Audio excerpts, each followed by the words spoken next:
just say welcome to another Tim Talk. I've gotten some great feedback from people about these talks. I'm going to keep doing them.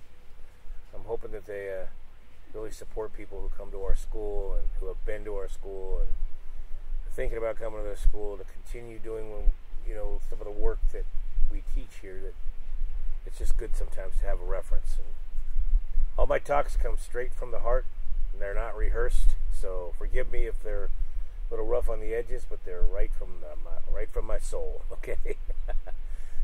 So this one's going to be called Defining Moments, or Amazing Moments, or Extraordinary Moments in our childhood that set the stage for us to have that deep, deep connection with nature on a personal level that we so want you to have in this school, that I so want you to have for your whole life.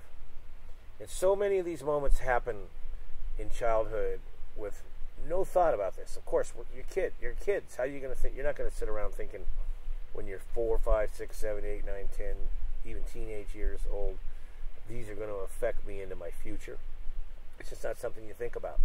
So what's so important to consider here, and I'm talking to parents here, what's so important to consider is you must let your child out in nature, he or she must have time to be free in nature, to roam, to explore, to experience. That's where the teaching happens. And it's one of the most important forms of teaching I know. I truly believe in book learning and going to school and being lectured by teachers and taught all the things they're taught. At the end of the day, if you want to learn how to be a good human, if you want to learn who you are, if you want to learn what love and beauty is and magic, and if you want to have wonder in your life, and you want to have hope, and you want to have creativity, and you want to know how to see beauty and experience it, and what goodness is, and happiness is, and fulfillment is, and on and on and on, then you must interact with the earth in a natural way. And it happens so much in childhood. Of course, throughout our lives it happens, and it's important. But I'm talking about defining moments in childhood right now.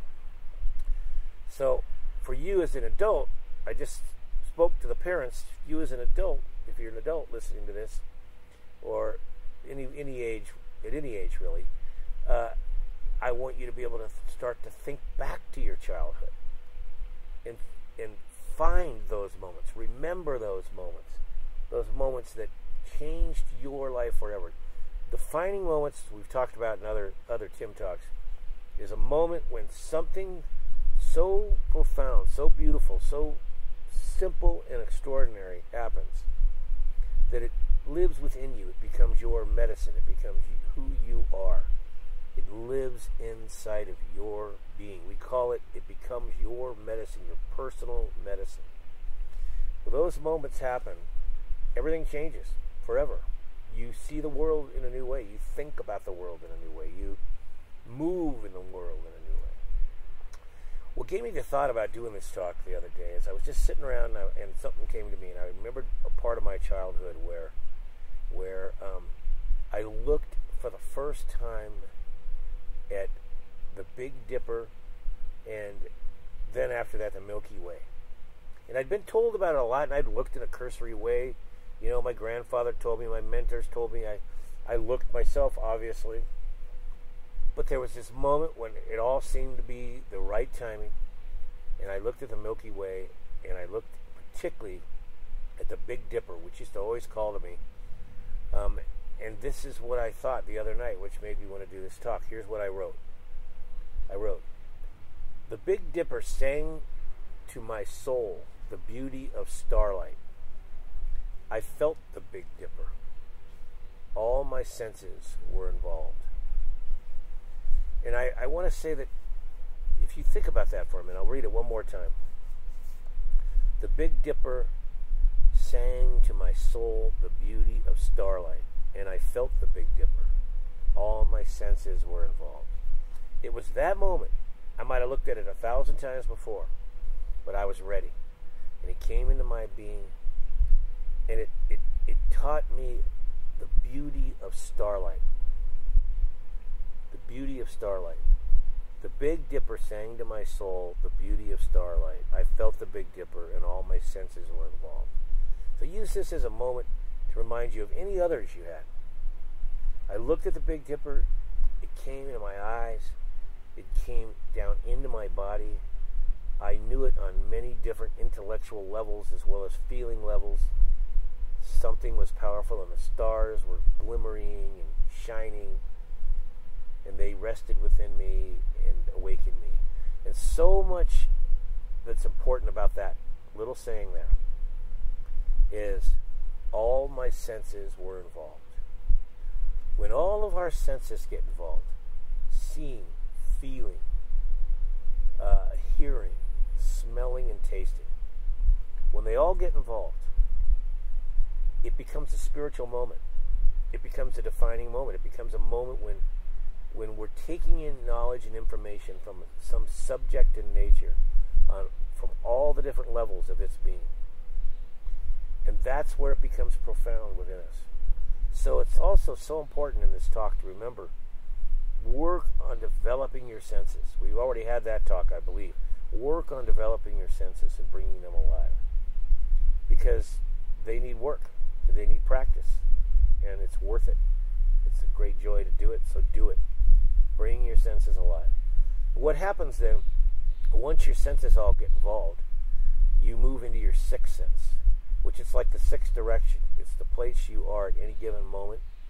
And your sixth sense is that pathway to the spiritual ways of life, of the world.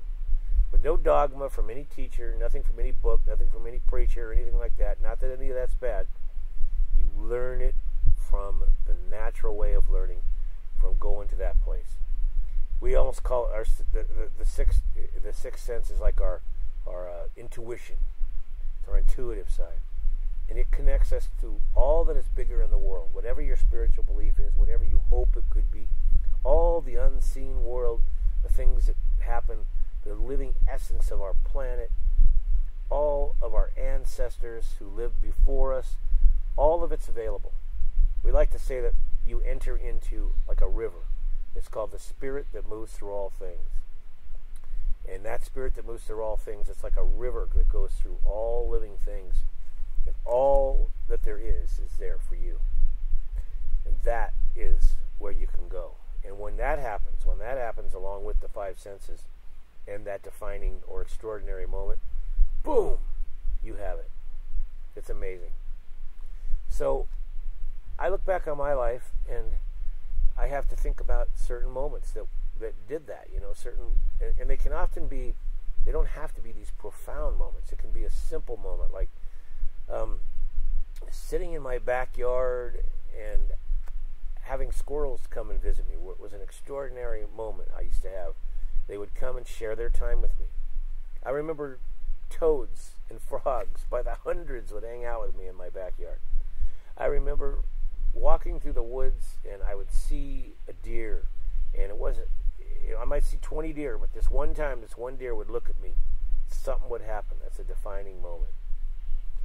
I remember seeing some kids killing lizards in a creek bed, and I got defiant and went after them to stop them from killing lizards in a creek bed by throwing rocks at them.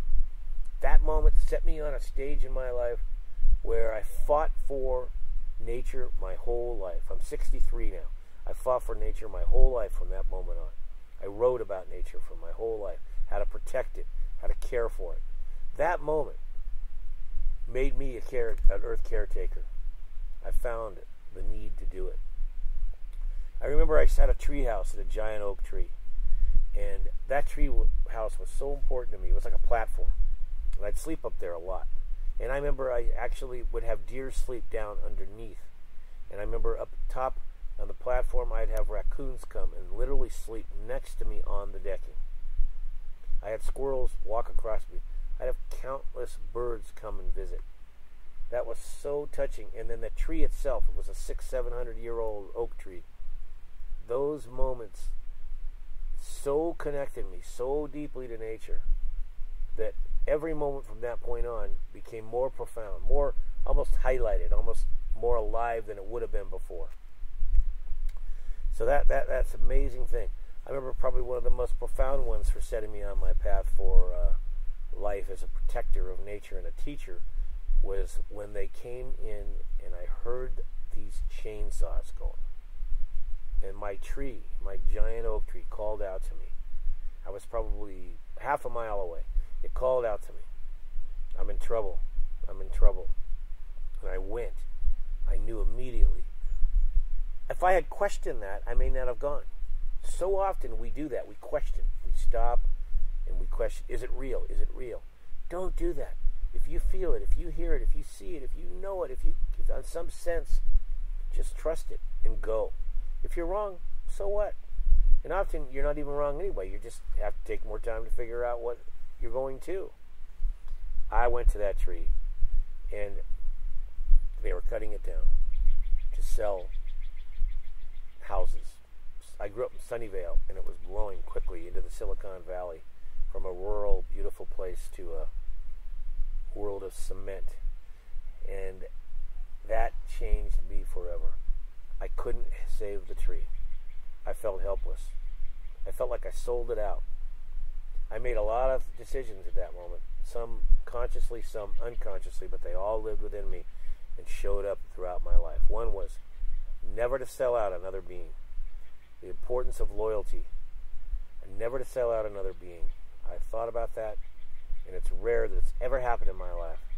I learned the value of being committed to a friendship, to a long-term relationship, whether it's with a person, or whether it's with a tree, or a pond, or a rock, or a squirrel, or a dog, or a cat, you name it. I learned that lesson. I also learned that the power of love and loss and how profound it can be as a teacher. You can one day love something so much and it can be such a part of you, and boom, in an instant, it'll let you go. It's over. It's gone. That taught me how it's so important to enjoy the journey in life, because you never know when something's going to shift and change. And I don't mean that it's a bad thing, but it's hard for us humans. We get attached to things. We want them to be the same when they're good.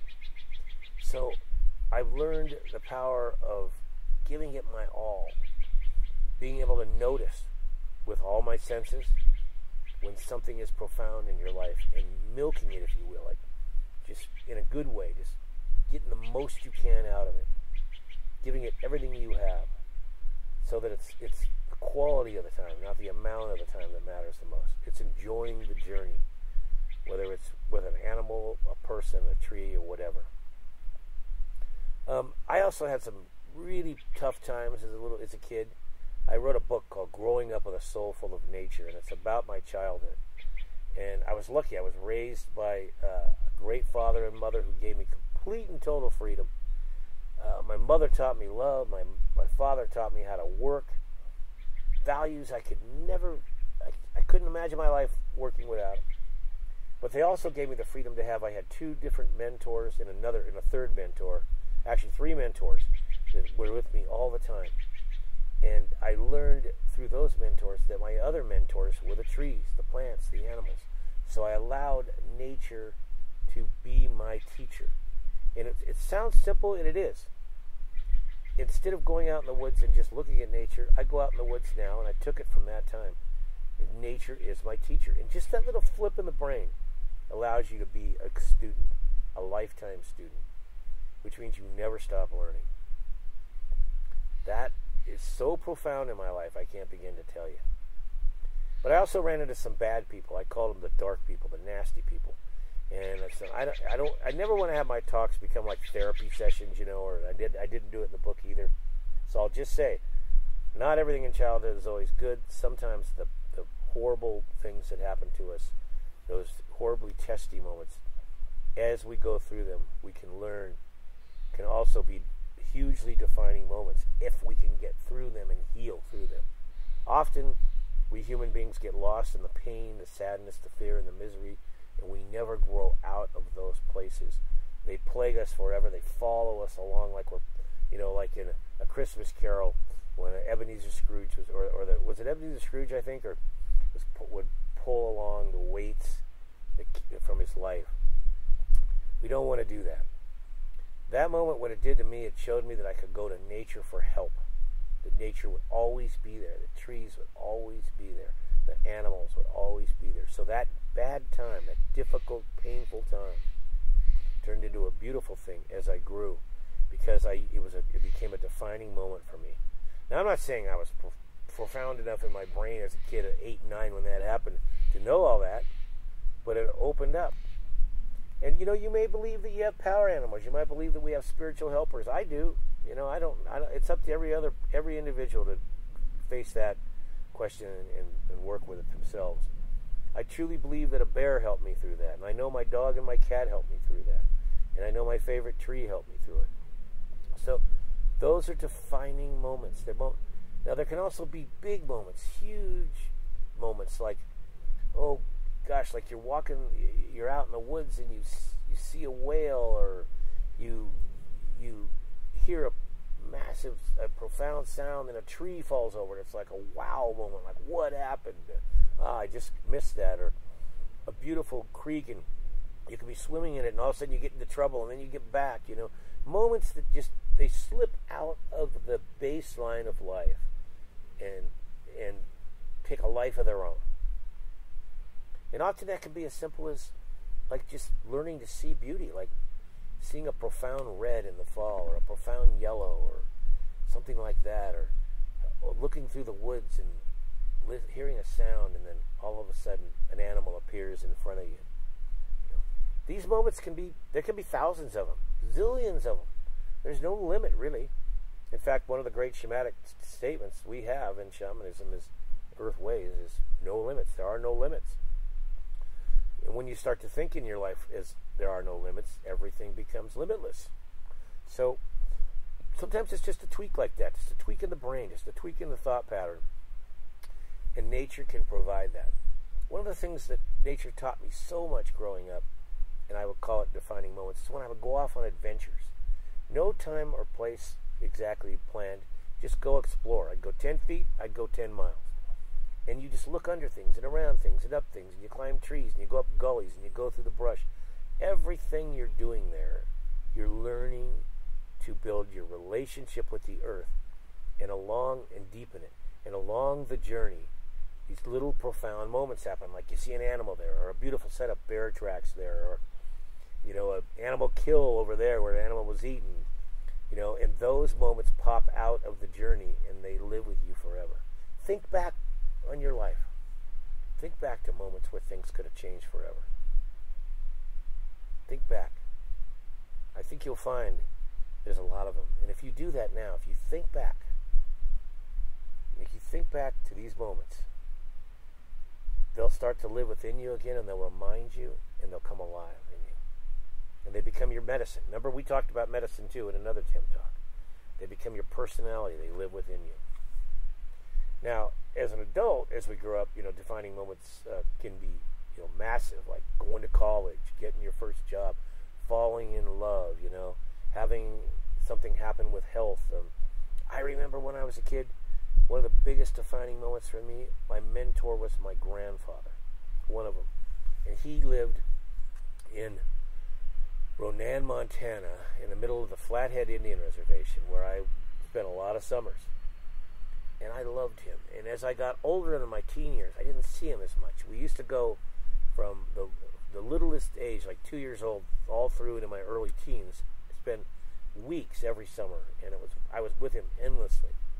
And then we kind of separated as I got older. We didn't go. I don't even know why, really. But he got a disease called hardening of the arteries. And I remember when my grandfather passed away, I was in my early teens, my parents didn't really know how to deal with death.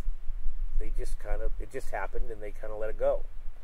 And I think it's really important to learn how the death it's like life. We were born, we die. Everything is born, everything dies.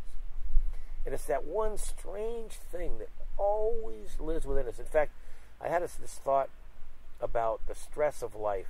From the minute we're born, we carry a little underlying stress, right? That is, that someday we're going to die. Either an accident, a disease, something's going to happen. And no human being gets away from that. No animal gets away from that. No tree gets away from that. And it's really, if you think about it, it's kind of strange. You have to live with the fact that you're going to die someday. But if no one talks about it when you grow up, if you don't learn about it, if you don't deal with it, that's why a lot of our older cultures had beautiful ceremonies around death and beautiful altars for people that would die, ways of honoring the beauty of that experience, even though it could still be terrifying. Because if you love life so much, it's hard to imagine letting go of it.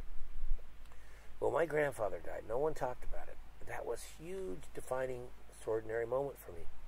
Because what I had to do, and what I did do, is I went out and I built an altar to him. And I sat in nature and sang to him and talked to him for sometimes long periods of time. And I felt like he was listening. And that helped me to deal with death and to move through it. And as a result of that, I believe, along with all the other deaths I experienced from animals that I hunted or saw killed or trees or plants, all of these things, but my grandfather brought all of those ones before to that peak experience, that moment. I realized that somewhere in my being, not so much in my conscious mind, although it was there too, that even though death was going to come someday, and it might come in 10 minutes or it might come in 90 years, I haven't lived in fear of it in my life. I've had a good relationship with it. And that has allowed me to be freer, to let go of the weight that can put upon a person. That's a very big defining moment. So they come in all kinds of ways. Just another simple one could be just learning to see colors more brightly and more profoundly. In nature, there's so many variations of colors. Just look at green alone. Well, imagine if you have these moments where you have these profound moments where you see so brightly that it affects you in such in a magnificent way as the colors come into your being and live in you. For the rest of your life, it's like you're living in this profound world that just jumps into you all the time. It's an amazing thing. So it's your job, not mine, to tell you. It's your job to figure out what these moments are, what they were, how they're living in you, and then acknowledge them, maybe write about them, maybe sing a song about them. And now, as you move forward in life, think more and more about these defining moments. But whether in childhood, whether it was good, whether it was bad, whether it was ugly, whether it was pretty, it doesn't matter. They happened, and to acknowledge them is to claim for yourself these moments as something that can live within you and affect your life in a positive way as you go forward. One other thing I wrote at that same time, it was interesting, because when I wrote the other piece I just read to you, was I thought about good, the word good, to know good. And what I realized was, in thinking about this talk, is why are some people just good people? It seems like there's so few people that are just good. They just do the right thing, no matter what. And even if they do the wrong thing, they have a way of making it right. You don't meet many people like that in life, And I'd like to think I'm one of those. And I asked myself, where did that come from? Where did I get that depth of conscience, that depth of caring, that depth of love, that depth of awareness to try to live in a good way? And I think I learned it in nature, what the idea of good is, what good is. It's such a simple little word, but it's so profound. Imagine in this troubled world we live in today, where we see so much greed and narcissism and negativity and violence and hatred and prejudice, so many things that aren't good. If your relationship with nature can teach you to be all-inclusive and let the world be okay around you, be good, just be a good person, then that could have been the most defining moment of all in a childhood. And so I wrote this piece. To know good is to reach a high point, a mountaintop, if you will. Explore and enjoy that mountaintop. Hurt no one. To know good is to reach a high point, a mountaintop, if you will. Explore and enjoy that mountaintop. Hurt no one. That came to me at the end, to hurt no one. I thought, we so often in this world, we see so many people hurting people, plants, animals, and things. That has to be in there. If your actions are going to matter, if they're going to make a difference in the world and in your life, they have to be actions that aren't harmful. So, defining moments in our childhood. Back to the parents as I wrap up. Let your kid go out and play. Put your false fear away. Let them climb trees. Let them jump in the creeks and the rivers. Let them have that time. If they don't get it, they will suffer in their adulthood, and they may never get it. Not that they can't, but they may never. The world is filled with people that just don't. So let them out there. And you adults, look back on your childhood and remember some of these moments. Write about them. Sing about them. Think about them. And give them a little more life. Let them come alive more in you. And then explore your life. And see how they have affected you. Notice it. Own it. In that process, it'll be so profound for you that you'll now start to move into the world of adult life, and knowing that the same thing, defining moments, extraordinary moments, can come alive in you as an adult and change your life forever. And I think we had a Tim Talk on that too. Thanks for listening. Ho.